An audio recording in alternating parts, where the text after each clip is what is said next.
Hola a todos, gracias por contactar el Cotopaxense otra vez. En este nuevo capítulo de la entrevista vamos a entrevistar a Cecilia Chacón, ministra de Derechos Humanos. Qué gusto tenerla aquí con nosotros. Muchísimas gracias, Alexandra, y agradezco al Cotopaxense, el medio digital, que nos permite acercarnos a las tacungueñas y a todos quienes nos miran a través de este medio.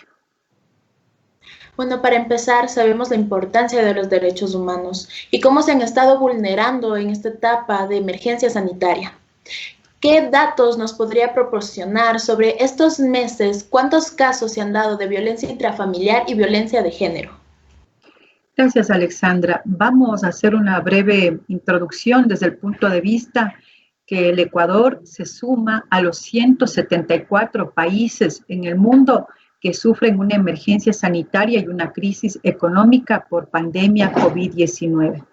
Estos 174 países han visto,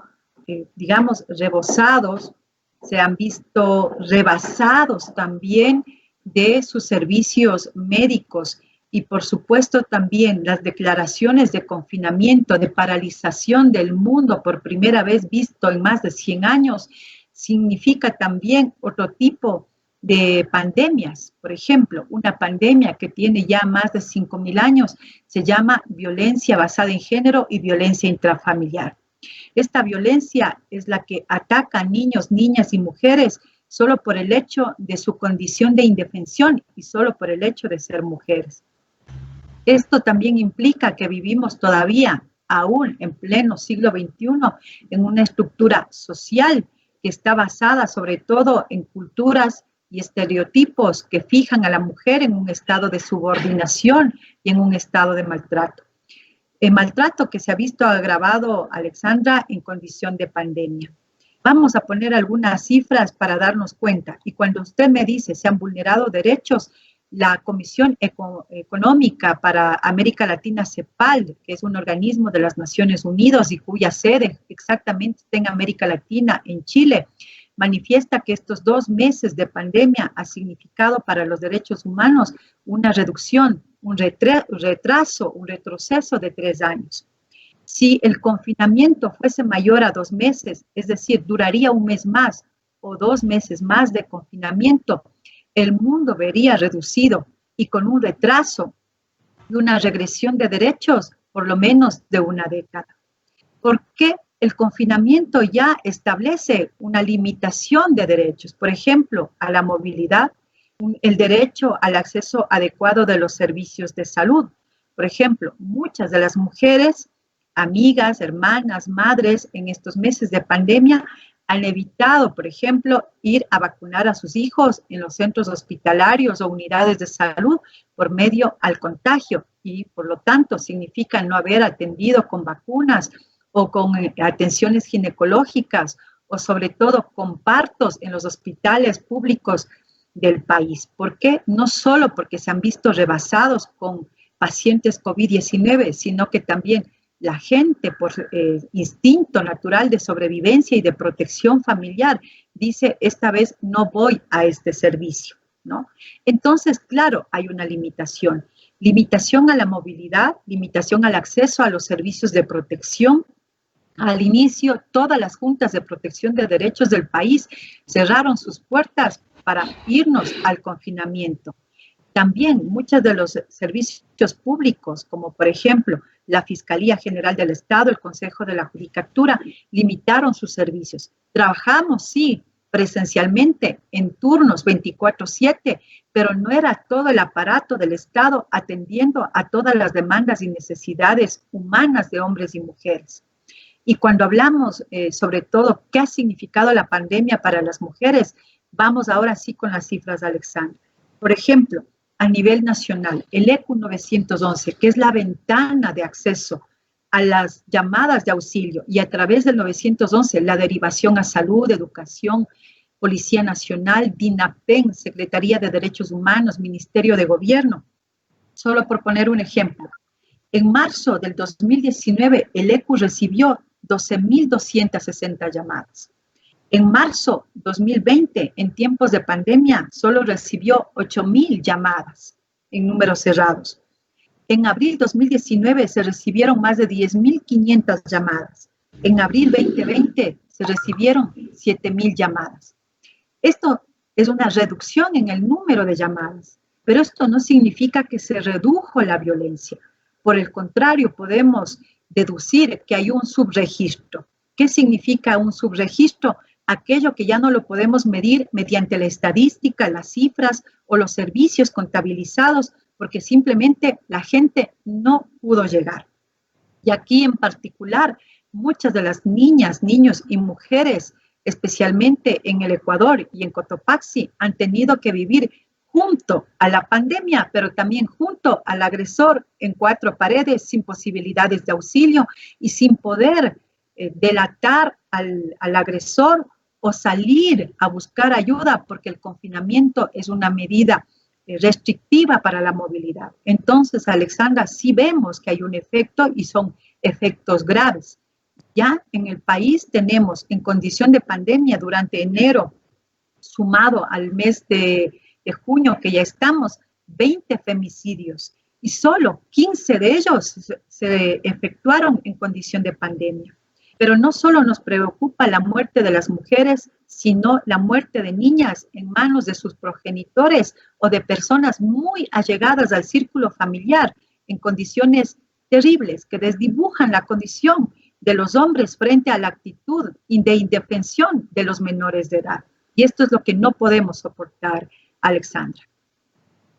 Trayendo un poco sobre esta plática de que han aumentado estos casos, lo cual yo creo que es verdad, pero ¿cómo se da la identificación de estos casos o cómo podrían los vecinos cercanos o las personas que escuchen este tipo de casos identificarlos y proceder a la ayuda? Aquí tenemos y apelamos sobre todo a 2 elementos. Número 1, el confinamiento y quedarnos en casa no significa ocultar, ser cómplices o hacernos los que no vemos lo que pasa al lado. Una persona que conoce de un maltrato sin necesidad de ser un familiar puede denunciar un acto de violencia al 911.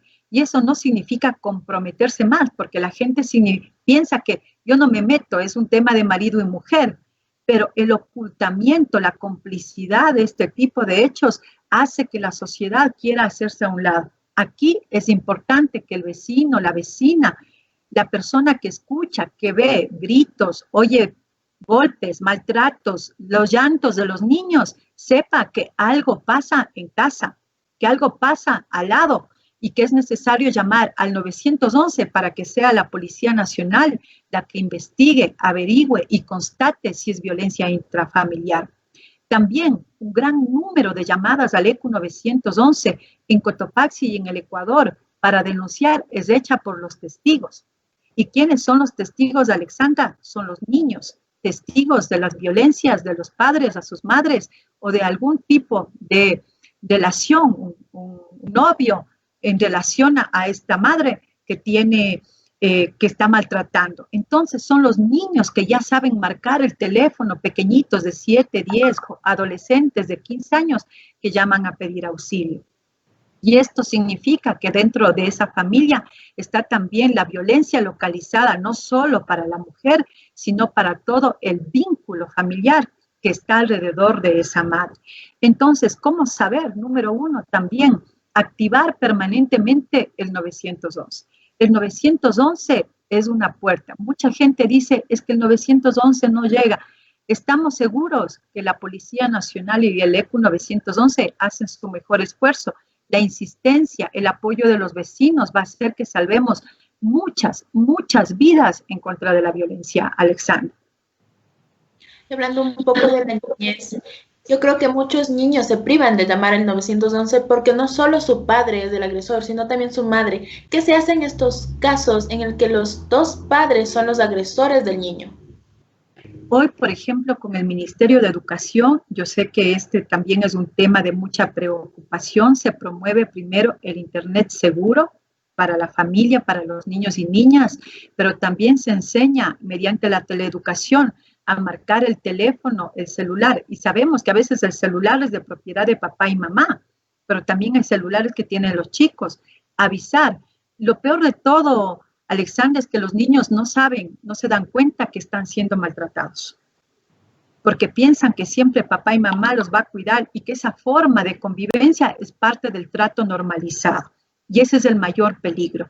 Y hay que buscar que en este caso los vecinos o familiares que conocen del maltrato denuncien para establecer redes de apoyo, de atención psicológica, de mejoramiento de la conducta, del apoyo también de niños y niñas. En Cotopaxi tenemos un proceso de atención específicamente a 8 niños y niñas de la provincia que están siendo atendidos, acompañados de los psicólogos y psicólogas y trabajadores sociales de la Secretaría de Derechos Humanos que están en territorio. Y esto es importante comentarle porque cada caso no es solo una visita psicológica, sino que se establece varias sesiones de trabajo, quizás durante un año o más, hasta constatar que la situación de riesgo se ha reducido, se ha eliminado y también pensando que los padres son los que también tienen que acudir a esta atención psicológica.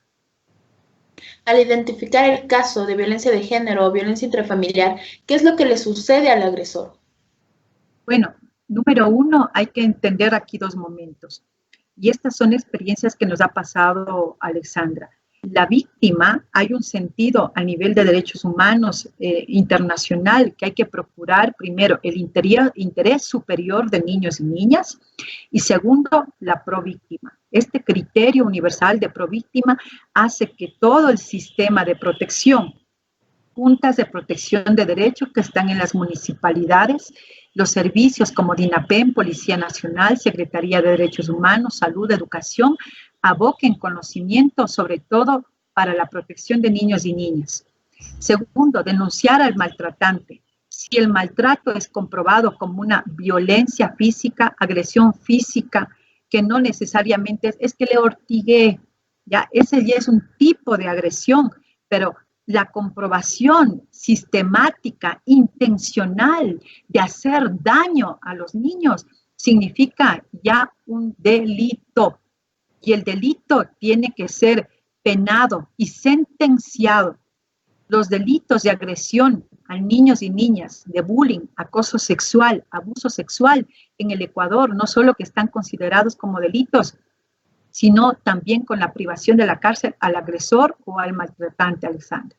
También entendemos que, por ejemplo, en el vínculo familiar, lo que se busca es que el agresor se vaya rehabilitando, reaccione, que lo que va a perder no es solo la libertad, sino pierde la valiosa oportunidad de construir una familia, de tener una familia y de cuidar a las personas que supuestamente se quiere más y se ama más. Entonces, es necesario volver a reeducarnos como familia, como sociedad, dejar de lado esos paradigmas que nos dicen que las mujeres tienen que ser subordinadas y callar, porque como marido es y para todo, incluso para los golpes, dejar esos paradigmas del silencio, de decir basta. Un ejemplo, Alexandra, hace 2 semanas pudimos rescatar a una niña de 22 años, y digo niña porque está muy jovencita y tiene ya una bebé de 4 meses, donde pudo decir no a la violencia. 3 años de noviazgo, es decir, más o menos desde los 17 años, esta joven madre tenía ya violencia por parte de su novio. Al 4º año fue a convivir con su novio y producto de ello tiene una niña de 4 meses. La violencia nunca paró, jamás, en ningún momento. Esta joven madre está desde el primer día que ha sido una novia enamorada y luego una persona con un compromiso, ha sido una mujer permanentemente subordinada y violentada.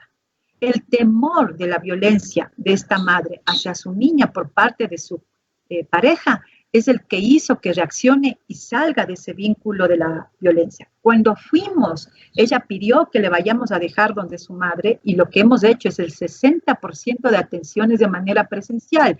Nuestro trabajo no es teletrabajo, es presencial. Fuimos a dejarle a su mamá. Su mamá dijo que su hija nunca le contó que vivía violencia, jamás. Entonces significa que todavía las mujeres tenemos ese bajo criterio, bajo concepto de que debemos callar y guardarnos porque ya nos hicimos de un compromiso y hay que tapar de cualquier manera esas debilidades que no deben ser expuestas, que no deben ser para afuera y que hay que callarnos. La mamita obviamente recibió a su hija y a su nieta y obviamente se comprometió al cuidado y a la atención de las dos personas, sabiendo que todavía es una joven madre y que necesita mucho, mucho para cambiar, para mejorar y sobre todo merecerse una vida diferente. Entonces es obvio, Alexandra, que pensemos que las condiciones de pandemia, de confinamiento y sobre todo de violencia se extreman en condiciones como las que estamos viviendo de emergencia sanitaria. Leyendo un poco de esto, hablando un poco de esto, de la violencia de género, ¿qué consejo o qué podría hacer una mujer que tiene el prejuicio de me violaron, pero yo no lo quiero contar porque no me van a creer? Me están agrediendo, pero él tal vez tiene razón. ¿Cómo combatir con este prejuicio que se tiene en las mujeres de pensar que uno es el culpable y que no vamos a poder denunciar? Tenemos que entender, Alexandra, que todo acto en contra de la inocencia, del cuerpo físico, de la condición mental de una niña es exactamente violación. Aquí no hay el criterio de que fue con consentimiento. No, es violación, porque una niña no sabe lo que le pasa a su cuerpo y las consecuencias que va a tener. Y por lo tanto, los niños y las niñas debemos, sobre todo también, a través de los padres, empezar a conocer que el cuerpo no se toca, que nuestra cabecita tiene que estar pensando a la edad que tenemos e ir sobre todo concientizándonos que debemos protegernos y pedir ayuda y avanzar. Ese es un elemento. Por lo tanto, aquí no es que hay una culpable, sino aquellos maltratantes y abusadores que pensando que la condición de inocencia es una condición fácil para persuadir. Segundo, las mujeres que ya estamos un poco grandecitas, sabemos que todo lo que no queremos, todo lo que no se hace con nuestro consentimiento sigue siendo violencia. Y si esta violencia es agresión sexual, económica, patrimonial, incluso una violencia obstétrica que ahora está tipificada en la ley y podemos hablar sobre eso, implica que todas estas violencias, si están tipificadas en la ley, también están sancionadas. Pero no es que es la necesidad de buscar solo una sanción a través de la judicialización o la cárcel. También debe haber una sanción moral. La sociedad tiene que repudiar todo acto de violencia contra niños, niñas y mujeres. La sociedad también tiene que repensarse para crear nuevos paradigmas de lo que es ser un hombre, ser una mujer y el valor fundamental que tienen los niños y niñas en la sociedad, en el momento de ahora, para poderlos cuidar y proteger. Y también, sobre todo, Alexandra, entender que este espacio de instituciones no solo que buscan articular un sistema de protección, pero no es proteger cuando ya la víctima no tiene que hacer, sino que las instituciones nos tenemos que unir, como en este caso Alexandra, a través de su medio, para prevenir, para promover cambios sociales, culturales, hacer que las nuevas generaciones de jóvenes sean cada vez más empáticas con los derechos, con los cuidados de los niños, de las niñas, de las mujeres, de los hombres también, porque no están libres. Pero en la experiencia que tenemos, Alexandra, de cada 1.800 casos que recibe la Policía Nacional, 1.600 son en contra de la integridad de las mujeres y 200 en contra de la integridad para los hombres. Obviamente la ley es para todos, pero cuando vemos los niveles de agresión, yo hasta ahora no veo en estos años que llevamos las estadísticas de femicidios, que una mujer haya matado a un hombre solo por su condición de ser hombre o por no haberse dejado violar. Este tipo de comparaciones que pueden resultar un poco crudas es que la realidad contra las mujeres, los niños y las niñas es absolutamente denigrante, de subordinación y que sobre todo hace pensar todo lo que hacemos como sociedad es para equilibrar la balanza de la justicia y también sobre todo de la reeducación de quienes también compartimos nuestra vida, que son los hombres. Las madres sufrimos también, Alexandra, porque criamos hijos, tenemos hermanos, primos, sobrinos, un esposo. Y nadie quiere verse en esa situación, nadie quiere criar ni haber dado a luz un violentador y un maltratador. Por ello, este cambio de paradigma significa sobre todo una cero tolerancia a la violencia, una reeducación para que desde los niños pequeñitos sepan que con las mujeres, con los niños y las niñas debemos cuidarnos mutuamente. Y al hablar sobre eso, es muy importante recalcar que no solo se habla de algo físico, sino también algo psicológico. Y actualmente, por medio de redes sociales, se ha violentado la privacidad de mujeres, de niños. ¿Cómo se podría hacer frente a esto? Te voy a dar un dato de la provincia de Cotopaxi. La violencia psicológica y la violencia física son las de mayor índice en la provincia de Cotopaxi. Esto significa que la violencia psicológica es superior a la violencia física y muchas veces está combinada. La agresión sexual también existe, como también la agresión patrimonial, simbólica, incluso política y gínico-obstétrica en la provincia de Cotopaxi. Ello nos hace pensar que debemos prepararnos mejor para cuidar nuestras emociones, pero también saber cómo dirigir y orientar esta inteligencia emocional para que lo que hacemos y decimos no sea una violencia. Hoy en el Ecuador ya existe, hace 2 años, la primera sentencia de 1 año para la agresión psicológica, lo que significa que sí se puede probar y que sí es sancionable. Y por lo tanto, que este fenómeno de la agresión psicológica no es solamente un tema de decirle estás gorda, estás fea, sino que es un proceso sistemático que daña la autoestima, la moral de las personas y que obviamente conduce a daños posteriores durante su vida. Y por lo tanto puede coartarse el proyecto de vida de una persona por todos estos daños psicológicos. Uno que conocemos todos los días y que vemos y que no podemos normalizar es el famoso bullying. ¿Por qué los niños hacen bullying? Es porque alguna vez oyeron a papá y mamá maltratar a alguien o hablar despectivamente de alguien. Y eso significa entonces que los niños, una vez más, hacen o dicen lo que también en casa hablamos y decimos. Hablando también de eso, ¿cuál es el perfil psicológico del agresor? ¿Hay alguna estadística que indique que son traumas de niñez o son traumas psicológicos durante su adolescencia? Obviamente, cuando hablamos de abusadores, de violadores, podemos entender que en su perfil psicológico hubo algún episodio en su vida, en algún momento de su vida, de tal manera que marcó este recelo, resentimiento, odio o perturbación que no le permitió superarse, que no lo permitió trabajarse a sí mismo, no le permitió salir adelante y que estos traumas en la edad adulta lo que buscan es como una olla de presión, abrir, desfogarse, porque en su cabeza está esa relación de querer mitigar su condición interna de haber vivido algo y que ahora lo tiene que desfogar de alguna manera.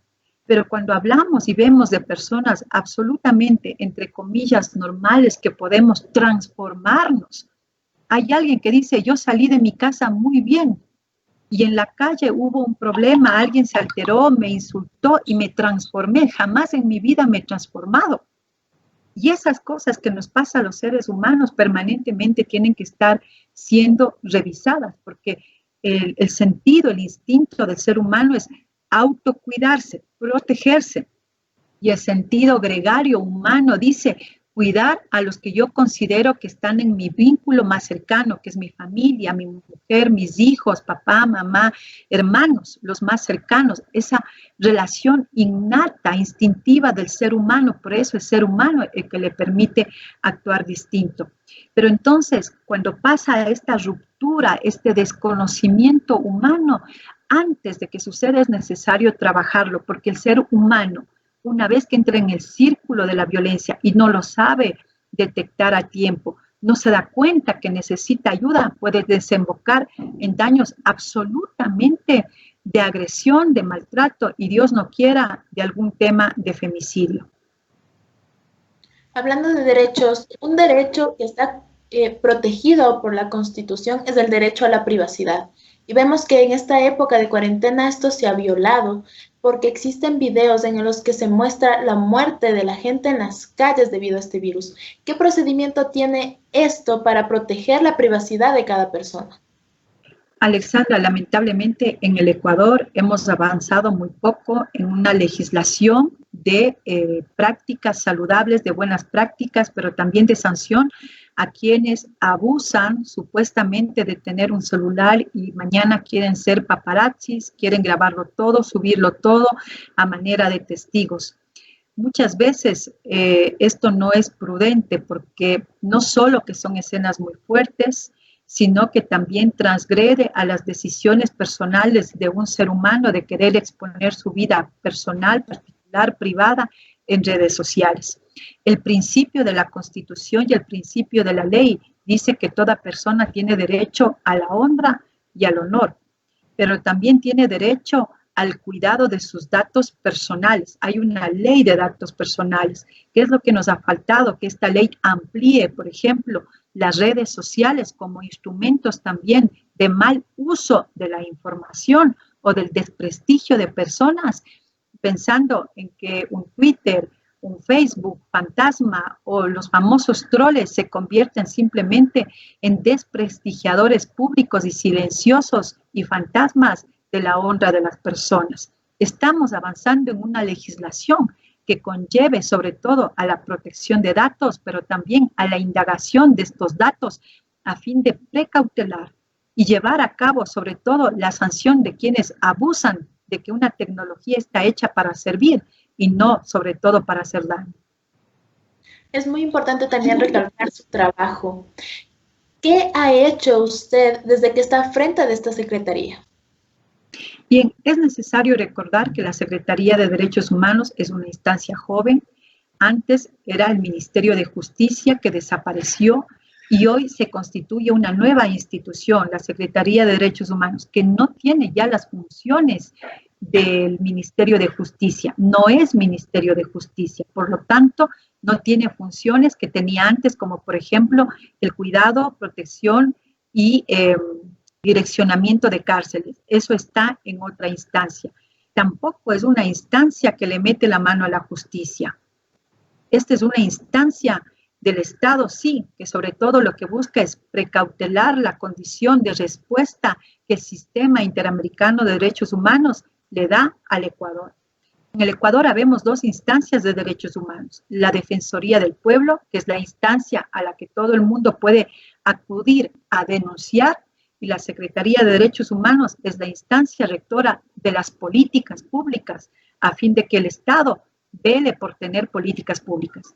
En este año que coincide también, Alexandra, de haber cumplido y de cumplir un espacio de compromiso con el país a través de la Secretaría de Derechos Humanos, hemos levantado por fin una institución que ya ahora puede decirse que tiene protocolos internos de reconocimiento de política pública. Hemos, sobre todo, planteado 4 elementos fundamentales de líneas de trabajo. La política pública de prevención y erradicación de la violencia con la conformación de una comisión mixta del sistema judicial y de varias instituciones del Ejecutivo para propiciar, sobre todo, mecanismos de revisión de ley exclusivamente para violencia intrafamiliar. Hemos, sobre todo, contribuido con los protocolos de comunicación y prevención de violencia intrafamiliar en tiempos de pandemia. Hemos contribuido sobre todo con una política especial para frontera norte, donde las condiciones, o frontera sur también, donde las condiciones se triplican y se agravan para mujeres en condición de movilidad humana y para niños y mujeres en condición de frontera. Hemos promovido sobre todo convenios con el ECU 911 para contener sobre todo su data privilegiada y poder atender de mejor manera a las víctimas de violencia intrafamiliar. Tenemos la política pública hoy en este momento de pueblos y nacionalidades, donde estamos construyendo un proyecto de acceso de varios millones de dólares para mejorar la reactivación económica, la economía comunitaria, sobre todo de pueblos y nacionalidades en el Ecuador. un proyecto que justo en este momento la misión del Banco Mundial está trabajando en el Ecuador para establecer cuáles serían las condiciones de este financiamiento que durará 5 años. Otro tercer elemento, la política pública de protección para pueblos Tagaeri y Taromenane. Aquí la Secretaría de Derechos Humanos tiene una potestad fundamental que es cuidar el código de buena conducta, sobre todo para el Ministerio del Ambiente y el Ministerio de Energía, para que no sobrepasen estas reglas del juego que significa no entrar a la zona intangible del ITT, que es zona intangible que resguarda la vida de pueblos que tienen derecho a su territorio ancestral como Tagaeri y Taromenane.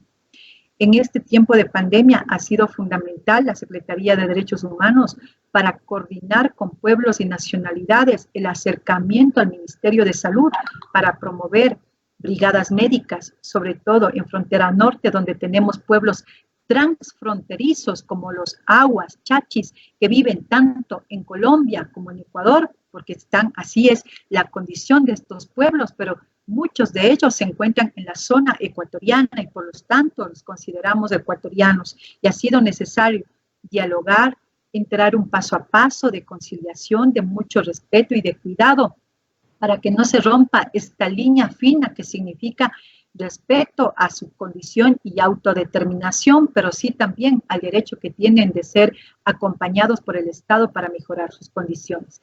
Es un camino, yo diría, lento, difícil, pero que hasta aquí lo hemos tratado de sobrellevar de la mejor manera a fin de que los servicios del Estado ecuatoriano también facilite y permita las muestras PCR del Ministerio de Salud en todos estos pueblos. Como usted ve, Alexandra, la dimensión de gestión de la Secretaría de Derechos Humanos no es solo la Ley de Prevención y Erradicación de la Violencia, sino que se amplía a otros elementos fundamentales como la respuesta también al sistema interamericano, por ejemplo, de la Comisión de la Verdad.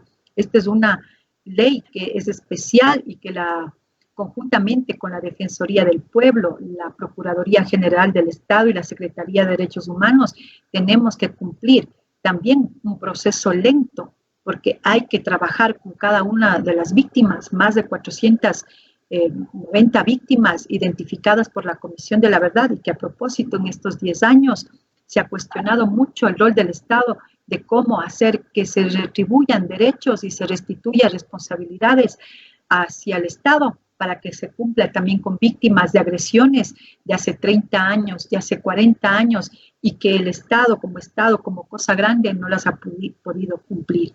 Mi deber fundamental no es invisibilizar ninguno de estos procesos, sino por el contrario, visibilizarlos para poderlos responder en compañía de la sociedad civil.